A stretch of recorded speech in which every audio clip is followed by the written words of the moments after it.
Hi hello friends, എല്ലാവർക്കും നമ്മുടെ സുമി മുഫാസ് ടെസ്റ്റി കിച്ചണിലേക്ക് ഹൃദയം നിറഞ്ഞ സ്വാഗതം. അപ്പൊ നമ്മുടെ നാളെ വരാനിരിക്കുന്ന നമ്മുടെ നെക്സ്റ്റ് വീക്ക് പ്രൊമോ എന്ന് തന്നെ നമുക്ക് പറയാം. നമ്മുടെ സാന്ത്വനം 2 പുതിയ വിശേഷങ്ങളൊക്കെ നമുക്ക് കേൾക്കാം. അപ്പൊ കഴിഞ്ഞ ദിവസം ഇന്നലെ മുതലാണ് നമ്മൾ സാന്ത്വനം 2 അപ്ലോഡ് ചെയ്ത് തുടങ്ങിയത്. അപ്പൊ നിങ്ങളുടെ എല്ലാവരുടെയും സപ്പോർട്ട് വേണം. നമ്മുടെ വീഡിയോസ് കേൾക്കുന്നതിനോടൊപ്പം തന്നെ എല്ലാവരും ഒന്ന് ലൈക്ക് അടിക്കുക, സ്റ്റാർ ബട്ടൺ ഹൈപ്പ് കൊടുക്കുക, നിങ്ങളുടെ അഭിപ്രായങ്ങളൊക്കെ ഒന്ന് കമന്റ് ബോക്സിൽ രേഖപ്പെടുത്തുക.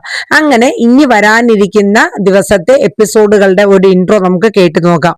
അങ്ങനെ നമ്മുടെ അനുമോളെ കാണാണ്ട് എല്ലാവരും ആകെ ടെൻഷൻ അടിക്കുന്നു. കാരണം 10:45 അനുമോളുടെ വിവാഹത്തിന്റെ മുഹൂർത്തമാണ്. അപ്പൊ നമ്മുടെ ജീവനും അവരുടെ കുടുംബം എല്ലാവരും അമ്പലത്തിലെത്താണ്. അപ്പൊ ജീവന്റെ ഫാമിലിയിൽ നിന്ന് എല്ലാവരും വിളിക്കുന്നുണ്ട്. നമ്മുടെ ബാലനെയും ആനന്ദിനെയും ആകാശിനെയും ആര്യനെയും ഒക്കെ മാറി മാറി വിളിക്കുന്നുണ്ട്. പക്ഷെ ഇവരാരും തന്നെ ഫോൺ അറ്റൻഡ് ചെയ്യുന്നില്ല. അതിന്റെ ഇടയിൽ ബാലൻ ഒരു കോള് ഡിസ്കണക്ട് ചെയ്തും വിട്ടു.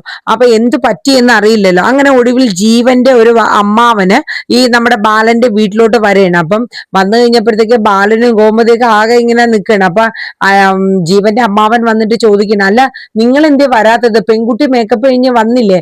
ഞങ്ങളൊക്കെ അവിടെ എത്തിയിട്ട് സമയം ഇത്രേ, മുഹൂർത്തത്തിന് ഇനി അല്പസമയമേ ഉള്ളൂ, നിങ്ങൾ വരുന്നില്ലേ? അത് ഞങ്ങൾ പുറപ്പെടേ, മോള് നേരിട്ട് അവിടെ നിന്ന് ബ്യൂട്ടി പാർലറിൽ നിന്ന് നേരിട്ട് അമ്പലത്തിലോട്ട് വന്നോളും, നമ്മളെ ഇറങ്ങുകയാണെന്നൊക്കെ പറഞ്ഞിട്ട് ഇവര് അയാളെ പറഞ്ഞു വിട്ട് ഇവര് ഇറങ്ങാനുള്ള സെറ്റപ്പിൽ നിൽക്കണം കേട്ടോ.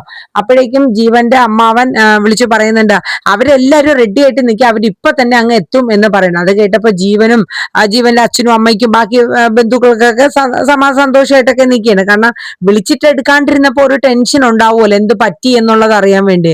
അങ്ങനെ ജീവനും കുടുംബം എല്ലാവരും അവിടെ അമ്പലത്തിൽ കാത്തു നിൽക്കുകയാണ്.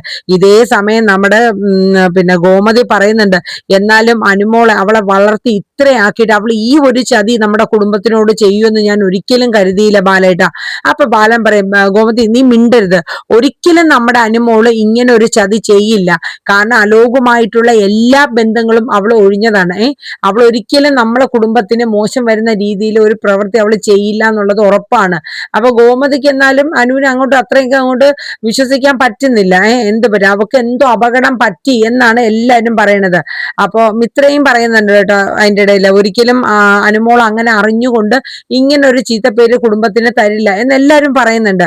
അപ്പൊ ഇവര് ഇറങ്ങാണ്ട് ഇങ്ങനെ തന്നെ നിൽക്കണം. അപ്പൊ ബാലന്റെയും ഗോമതിയുടെയും ബന്ധുക്കളൊക്കെ ആ വീട്ടിൽ നിൽക്കണം. എന്നിട്ട് അവര് വന്നിട്ട് ഇവരുടെ അടുത്ത് പറയാം, അതെ നമ്മുടെ അമ്പലത്തിൽ പോകാനുള്ള ബസ്സൊക്കെ വന്ന് കിടക്കുകയാണ്, ഇനി നമ്മൾ നിൽക്കുന്ന എന്തിനാ, അല്ല അനുശ്രീ എന്തെന്ന് ഇങ്ങനെ ചോദിക്കുന്നുണ്ട് കേട്ടോ പലരും. അപ്പൊ നമ്മുടെ ആകാശ് അവര് പറയും, അനുമോള് ബ്യൂട്ടി പാർലറിൽ നിന്ന് നേരിട്ട് അങ്ങോട്ട് വരും എന്നിങ്ങനെ പറയണേ. കാരണം മീനാക്ഷി പറയുന്നുണ്ട്, കാരണം ഇവിടെ വന്ന് ഇനി അങ്ങോട്ട് പോകുമ്പോ സാരിയൊക്കെ ഉടയില്ലേ, അപ്പൊ അവള് നേരിട്ട് തന്നെ അമ്പലത്തിലോട്ട് വന്നോളൂ, നമുക്ക് ഇറങ്ങാന്ന് പറയും. അങ്ങനെ അവരെല്ലാവരും രണ്ടും കൽപ്പിച്ചുകൊണ്ട് അമ്പലത്തിലോട്ട് ഇറങ്ങിയാണ്. കാരണം വെച്ചാൽ ഇറങ്ങാതിരിക്കാൻ പറ്റില്ല. കാരണം ഈ വിവാഹം നടന്നില്ലെങ്കിൽ ജീവന്റെയും ജീവന്റെ കുടുംബത്തിലെ എല്ലാവരുടെ അടുത്തും നേരിട്ട് തന്നെ മാപ്പ് പറയണം. കാരണം അവരെ വിളിച്ചു വരുത്തി അധിക്ഷേപിക്കുന്നതിന് തുല്യമായിട്ടുള്ള ഒരു കാര്യമല്ല ഒരു കല്യാണം എന്നൊക്കെ പറയുമ്പോൾ, അത്രയും സീരിയസും കാര്യങ്ങളൊക്കെ ഉണ്ട്. ഇതേ സമയം നമ്മുടെ അലോക് നമ്മുടെ അനുമോളടുത്ത് പറയുന്നുണ്ട്, എടി ഇനി ഏതാനും നിമിഷങ്ങൾ മാത്രമേ ഉള്ളൂ, നിന്റെ കുടുംബം നാണം കെട്ട് നാമാവശേഷം ആവൂടി. എന്റെ കൃഷ്ണമംഗലം അനുഭവിച്ച അതേ ദുഃഖം നിന്റെ ദേവമംഗലത്തിൽ നിന്റെ ബാലനും നിന്റെ അമ്മ ഗോമതിയൊക്കെ അനുഭവിക്കണോടി എന്നൊക്കെ പറയാം. അപ്പൊ നമ്മുടെ അനുവിനാണെങ്കിൽ സഹിക്കാൻ പറ്റുന്നില്ല. കാരണം വെച്ചാൽ എന്തായാലും ഒരു പിടിവള്ളി ഇല്ല, ഇവിടെ നിന്ന് രക്ഷപ്പെടാനുള്ള ഒരു ഇതും മാർഗവും അനു നോക്കിയിട്ട് കാണുന്നില്ല. അപ്പൊ അനു ചില കാര്യങ്ങൾ മനസ്സിൽ തീരുമാനിച്ച് എന്നെ നിൽക്കണം കേട്ടോ. എന്നിട്ട് അലോക് പറയുന്നുണ്ട്, മുഹൂർത്തം കഴിഞ്ഞതിന് ശേഷം നമ്മൾ രണ്ടുപേരും അവിടെ ചെന്ന് കഴിഞ്ഞിട്ട് ഞാൻ പറയും, ഏതൊക്കെയോ ഗുണ്ടകളെ ചേർന്ന് അനുമോളെ പിടിച്ചോണ്ട് പോയി ഞാൻ അവരുടെ കയ്യിൽ നിന്നും നിന്നെ രക്ഷിച്ചു കൊണ്ടുവന്നതാണ് എന്നാണ് ഞാൻ പറയാതിരിക്കണേന്ന് എന്നൊക്കെ ഉള്ളതാണ് അലോക് ആലോചിച്ചുകൊണ്ടിരിക്കുന്നത് കേട്ടോ. കാരണം അലോക് ഇന്നസെന്റ് ആവാൻ വേണ്ടിയിട്ടുള്ള കാര്യങ്ങളാണ് അലോക് ചെയ്യണത്. അലോകിന് വേറൊന്നുമല്ല, ഈ കല്യാണം ഒന്നും മുടങ്ങണം. ആ മുഹൂർത്ത സമയത്ത് അനുമോൾ അവിടെ എത്തരുത്, ജീവൻ അനുവിന്റെ കഴുത്തിൽ താലി കെട്ടരുത്. അതാണ് ആ ഒരു നാണക്കേട് ഈ ദേവമംഗല കുടുംബത്തിന് കൊടുക്കണം എന്നുള്ളതാണ് അലോകിന്റെ ഏക ഒരു ചിന്ത. അങ്ങനെ ജീവനും കുടുംബവും ഒക്കെ അവിടെ അമ്പലത്തിൽ കാത്തു നിൽക്കുകയാണ് കേട്ടോ. ഇതേ സമയം ഇവരെല്ലാരും നമ്മുടെ ബാലനും ഗോമതിയൊക്കെ വരെയാണ്. അപ്പൊ അവർക്കൊക്കെ വലിയ സന്തോഷം, അവരൊക്കെ എത്തിയല്ലോ. എത്തിക്കഴിഞ്ഞു. അപ്പൊ മുഹൂർത്ത സമയമായിട്ടും അനുമോളെ കാണാനില്ല കേട്ടോ. അങ്ങനെ നമ്മുടെ ബാലൻ എല്ലാവരുടെയും മുമ്പിൽ ഇനിയിപ്പോ ഈ സത്യം മറച്ചു വെച്ചിട്ട് കാര്യമില്ല. കാരണം എന്തായാലും കുറച്ച് നിമിഷങ്ങൾ കഴിയുമ്പോൾ എല്ലാവരും അനുമോള് ഇവിടെ ഇല്ല, മിസ്സിംഗ് ആണ് എന്നുള്ള സത്യം എല്ലാവരും അറിയും എന്നുള്ളത് ഉറപ്പായി കേട്ടോ. അങ്ങനെ ബാലൻ എല്ലാവരുടെ അടുത്തും കൈ കൂപ്പിക്കൊണ്ട് പറഞ്ഞു, ഈ വിവാഹം നടക്കില്ല, കാരണം എൻ്റെ മകൾ ഇവിടെ ഇല്ല, അവള് ഇന്നലെ മുതൽ മിസ്സിംഗ് ആണ്, അവളുടെ ഇഷ്ടത്തിനാണോ അതറിയില്ല, അവളാരോ കൊണ്ടുപോയി എന്നൊക്കെ പറയാം.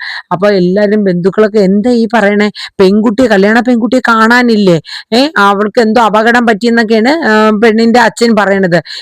അതൊന്നും അല്ലാന്നേ, ഇത് പെണ്ണ് ഏതോ അഫയർ ഉണ്ടായിട്ട് ആ ചെറുക്കന്റെ കൂടെ ഇറങ്ങി എങ്ങാനും പോയിട്ടുണ്ടോ, അല്ലാണ്ട് കല്യാണ തലേ ദിവസം വരെ നോക്കിയിരിക്കോ, ഇതെന്തായാലും ഉറപ്പ് തന്നെ ഏതോ ചെറുക്കനുമായിട്ട് എന്തോ ഇഷ്ടത്തിലായിട്ട് അങ്ങനെ ഇറങ്ങി പോയതാന്ന് പറയും. അപ്പോഴേക്കും ജീവൻ എല്ലാവരുടെ അടുത്തും പറയും, അതെ നിങ്ങൾ ആരും വേണ്ടാത്തതൊന്നും പറയണ്ട. എന്റെ ജീവൻ എല്ലാവരുടെ മുമ്പിൽ ഇങ്ങനെ പറയും, ഈ എനിക്കറിയാം അനുമോക്ക് അലോകുമായിട്ട് ഒരു ഇഷ്ടം ഉണ്ടായിരുന്നു എന്നും അത് ബ്രേക്കപ്പ് ആയി, ഇപ്പൊ അവര് തമ്മിൽ യാതൊരു ബന്ധവുമില്ല. കാരണം അലോക് ആരാണെന്നും എന്താണെന്നും അലോകിന്റെ സ്വഭാവം എന്താണെന്നും അലോക് ഒരിക്കലും തന്നെ ആത്മാർത്ഥമായിട്ട് സ്നേഹിച്ചിട്ടില്ല എന്നുള്ള തിരിച്ചറിവൊക്കെ മനസ്സിലാക്കിയാനും അലോകുമായിട്ടുള്ള ബന്ധം ഫുള്ളായിട്ട് വേർപ്പെടുത്തി. ആ ഒരു കഥയൊക്കെ എൻ്റെ അടുത്ത് പറഞ്ഞിട്ടുള്ളതാണ്. ഒരിക്കലും അനുമോള് അറിഞ്ഞുകൊണ്ട് അലോകിന്റെ കൂടെ ഇറങ്ങി പോയില്ല, എനിക്ക് ഉറപ്പാണെന്ന് ജീവൻ പറയുന്നു. ഇത് കേട്ടപ്പോൾ ബാലനും അതുപോലെ തന്നെ ആനന്ദും അവരൊക്കെ ഇങ്ങനെ അന്തം വിടാണ്. കാരണം എന്താന്ന് വെച്ചാൽ ഈ ഒരു കേസ് ജീവൻ അറിയാമായിരുന്നു എന്നുള്ളത്. അപ്പൊ ജീവന് പോലും അനുവിനെ അത്ര വിശ്വാസമാണ്. കാരണം അനു ഒരിക്കലും അങ്ങനെ ഒരു ചതി ചെയ്യില്ല, അത് ഉറപ്പായ ഒരു കാര്യമാണ്. ആകെ അനുവിന്റെ ജീവിതത്തിൽ ഈ അലോകുമായിട്ടുള്ള ഒരു അഫെയർ മാത്രമേ ഉണ്ടായിരുന്നുള്ളൂ. പക്ഷെ അത് ബ്രേക്കപ്പ് ആയി എന്നുള്ള കാര്യം എന്നോട് തുറന്നു പറഞ്ഞതാണ് എന്ന് പറഞ്ഞു. അപ്പൊ ബാലൻ ചോദിച്ചു, മോന് ഇതെങ്ങനെ അറിഞ്ഞു? അപ്പൊ പറഞ്ഞു, ഇങ്ങനെ അനു എന്റെ കൂടെ ഇതെല്ലാം പറഞ്ഞിട്ടുള്ളതാങ്കിൽ എന്നിങ്ങനെ ജീവൻ പറയുകയാണ് കേട്ടോ. ഇതേ സമയം എല്ലാരും നോക്കി നിൽക്കുക നമ്മുടെ അലോക് നമ്മുടെ അമ്പലത്തിലോട്ട് വരെയാണ് കേട്ടോ. ഏകദേശം എല്ലാരും ഇങ്ങനെ നോക്കി നിൽക്കുകയാണ്. കാരണം ഇങ്ങനെ പലരും പല രീതിയിലും പലതും ഒക്കെ പറയുന്നുണ്ട്, എന്താകും ഇനിയിപ്പോ എങ്ങനെയാണ്, ഇത്രയും നാണക്കേടായല്ലോ, ഒരു മോളെ ഉള്ളൂ, ആ ഒരൊറ്റ മോളെ ഈ നല്ല രീതിയിൽ കെട്ടിച്ചു വിടാണ്ട് അവർക്ക് ഏതോ ആ ബന്ധങ്ങളും കാര്യങ്ങളൊക്കെ ഉണ്ട്, അങ്ങനെയൊക്കെ അകപ്പെട്ട് പോയതാണ് എന്നുള്ള പലരും പറയുന്നുണ്ട്. കാര്യം ജീവൻ എന്തായാലും ആ ഒരു വിശ്വാസത്തിൽ തന്നെ നിന്നു. കാരണം അനുമോൾ ഒരിക്കലും അങ്ങനെ ഒരു ചതി ചെയ്യില്ല എന്നുള്ള വിശ്വാസത്തില്. അപ്പൊ ആനന്ദിനും ആകാശിനും ആര്യനും ഒക്കെ ഭയങ്കര വിഷമാവാണ്. കാര്യം ഇങ്ങനെ ഒരു അവസ്ഥ വന്നല്ലോ. ബാലനാണെങ്കിലും മറ്റുള്ളവരുടെ മുമ്പില് അവരെയും കൂടെ ജീവന്റെ കുടുംബത്തെയും കൂടെ ബലിയേടാക്കേണ്ട ഒരു അവസ്ഥ വന്നു പോയല്ലോ എന്നുള്ള ഒരു ചിന്താഗതിയായിരുന്നു. അവരെല്ലാരും അങ്ങോട്ടും ഇങ്ങോട്ടും ഓരോ കാര്യങ്ങളൊക്കെ ഇങ്ങനെ പറഞ്ഞുകൊണ്ടിരിക്കുകയാണ് കേട്ടോ. ഇതേ സമയം നമ്മുടെ അലോകും നമ്മുടെ അനുവും കൂടെ ഇങ്ങനെ കാറിൽ വന്നുകൊണ്ടിരിക്കുന്നത്. ഈ സമയം അലോകിന്റെ കണ്ണ് വെട്ടിച്ച് അലോക് ഒരു താലി കരുതിയിട്ടുണ്ടായിരുന്നു കേട്ടോ. ആ താലി നമ്മുടെ അനുമോള് അലോക് കാണാണ്ട് പതുക്കെ കഴുത്തിലെടുത്ത് ഇടണം കേട്ടോ. അനുമോൾ എന്തൊക്കെയോ കാര്യങ്ങൾ തീരുമാനം എടുത്തിട്ട് തന്നെയാണ് അങ്ങനെ ഒരു കാര്യം ചെയ്യുന്നത്. എന്നിട്ട് അത് പതുക്കെ ഉടുപ്പില് അകത്ത് കാണാത്ത രീതിയിൽ അലോകിന്റെ കണ്ണിൽ പെടാണ്ട് അത് മറച്ചു വെക്കുന്നുണ്ട്. പക്ഷെ അലോക് ചെന്ന് പ്ലാൻ ചെയ്യാൻ പോണ കാര്യം എന്തെന്ന് വെച്ചാൽ വേറൊന്നുമല്ല, അനുമോളെ താൻ ഗുണ്ടകളുടെ കയ്യിൽ നിന്ന് രക്ഷിച്ചു കൊണ്ടുവരികയാണ് എന്നുള്ളതാണ് അലോക് പ്ലാൻ ചെയ്യുന്ന കാര്യം. പക്ഷെ അലോകിന് 8ന്റെ പണി വരണ കണക്കാണ് അനുമോള് ചെയ്തേക്കുന്നത്. അങ്ങനെ അമ്പലത്തിന്റെ അവിടെ എത്തുകയാണ്. അമ്പലത്തിൽ എത്തിക്കഴിഞ്ഞാൽ അലോക് അനുമോളും വരെയാണ്. എന്നിട്ട് അലോക് വന്നിട്ട് ഓടി വന്ന് പറയണം. അപ്പോഴേക്കും ഇവരെ കണ്ടതും ഇവരൊക്കെ അങ്ങോട്ട് ആകെ അപ്സെറ്റ് ആയി പോവാണ്. കാരണം എന്താ ഇത്? അപ്പോഴേക്കും ഗോമതി പറഞ്ഞു, നീ എന്ത് ചതിയടി മോളെ കാണിച്ചത്? നിനക്ക് വേണ്ടിയിട്ട് ഇത്രയും നാളും ഈ മനുഷ്യൻ കാത്തുകൂട്ടി ഇരുന്ന് ഒരു കല്യാണം ആക്കിയിട്ട് നീ എവിടെയായിരുന്നു എന്നൊക്കെ ഇങ്ങനെ ചോദിക്കുകയാണ് കേട്ടോ. അപ്പോഴേക്ക് അലോക് പറഞ്ഞു, പിന്നെ അനുമോളെ കുറെ ഗുണ്ടകൾ ചേർന്ന് പിടിച്ചോണ്ട് പോയെന്നും അവരിൽ നിന്ന് താൻ രക്ഷിച്ചോണ്ട് വന്നാണെന്നൊക്കെ പറയൂ കേട്ടോ. ആ സമയം നമ്മുടെ അനു പറയാം, അല്ലമ്മേ എന്റെയും അലോകിന്റെയും വിവാഹം കഴിഞ്ഞു എന്ന് പറയാം. അപ്പം ഗോമതി ചോദിക്കും, നീ എന്തൊക്കെയാ മോളെ ഈ പറയണത്? നിങ്ങളുടെ വിവാഹം കഴിഞ്ഞു എന്നോ? അതെ അമ്മേ, ഞങ്ങളുടെ വിവാഹം കഴിഞ്ഞു. അലോക് അങ്ങ് അന്തം വിടുകയാണ്. കാര്യം വെച്ചാൽ ഇവള് ഇത് എന്താ പ്ലാൻ ചെയ്യണത്? ഒരു പിടുത്തവും കിട്ടുന്നില്ല. ഇവള് എന്തൊക്കെയോ കാര്യങ്ങൾ ആസൂത്രണം ചെയ്തിട്ടാണല്ലോ ഇത് പറയണേ എന്നുള്ള മട്ടില്.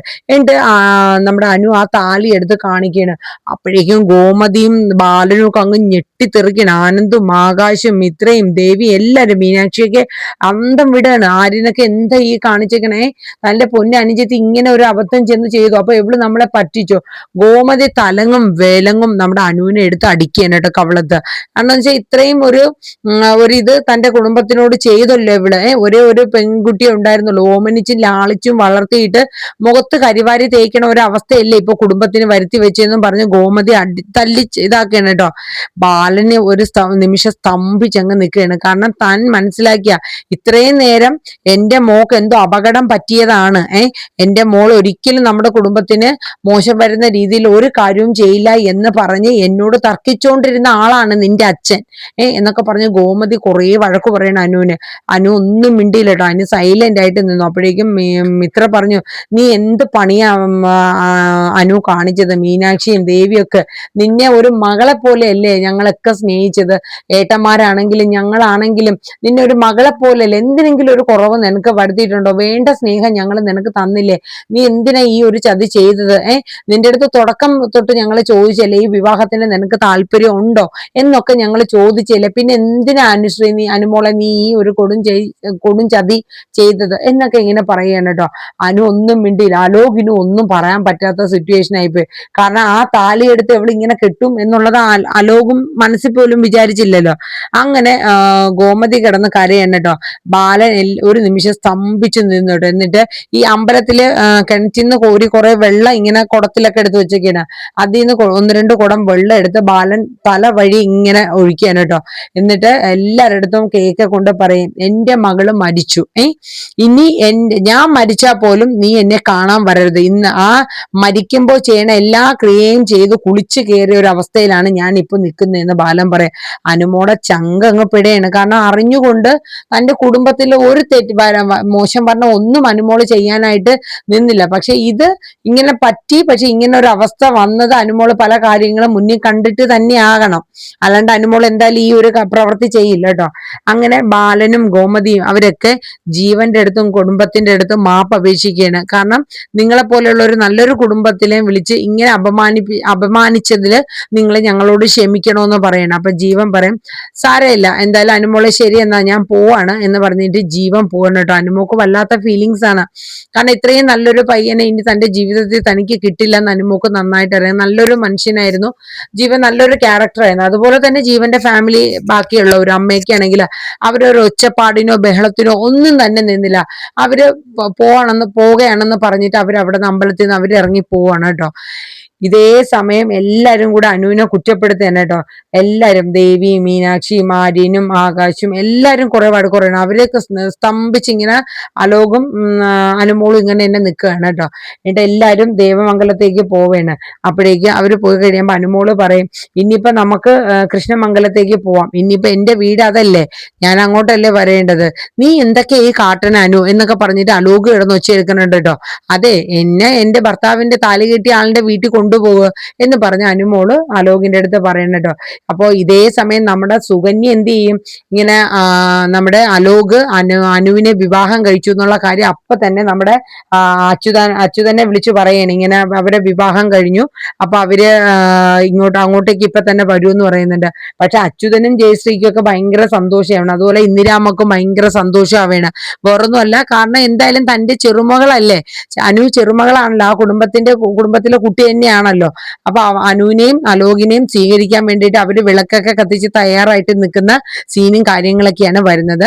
അപ്പൊ എന്തായാലും അടുത്ത ആഴ്ച വരുന്ന നമ്മുടെ സാന്ത്വനം 2ന്റെ പുതിയ വിശേഷങ്ങള് നമുക്ക് കാത്തു തന്നെ ഇരിക്കാം. ഓരോ എപ്പിസോഡും അതാ ദിവസത്തിന്റെ തലേ ദിവസം ഞാൻ ഒരു ഉച്ച കഴിയുമ്പോൾ 4-5 മണിക്കകത്ത് തന്നെ അപ്ലോഡ് ചെയ്യുന്നതാണ്. എല്ലാവരും കേൾക്കുക, കേട്ട് നല്ലൊരു സപ്പോർട്ട് തരിക. നമ്മുടെ ഈ ഒരു ചാനലിൽ 2 സീരിയൽ ഇടുന്നുണ്ട്, മഴതോരും മുമ്പേയും അതുപോലെ തന്നെ സാന്ത്വനം 2ഉം. നമ്മുടെ സുമി മുഫാസ് മനസ്സിലെ കാറ്റത്തെ കിളിക്കൂട് ഓൾറെഡി ഞാൻ ഇപ്പൊ അപ്ലോഡ് ചെയ്തിട്ടുണ്ട്. ഇനിയിപ്പോ മഴതോരും മുമ്പ് ഒരു 9 മണിക്ക് അപ്ലോഡ് ചെയ്യുന്നതാണ്. അപ്പൊ എല്ലാ രീതിയിലും നിങ്ങളുടെ എല്ലാവരുടെ സപ്പോർട്ട് നമ്മുടെ യൂട്യൂബ് ചാനലിന് ഉണ്ടാവട്ടെ. എല്ലാവരുടെ സപ്പോർട്ട് ഉണ്ടാകും എന്ന പ്രതീക്ഷയോടുകൂടി നല്ലൊരു ശുഭദിനം പറഞ്ഞുകൊണ്ട് നെക്സ്റ്റ് വീക്ക് പ്രൊമോ സാന്ത്വനം 2 ഇവിടെ വൈൻഡപ്പ് ചെയ്യാണ്. Tata, bye bye, take care, thank you.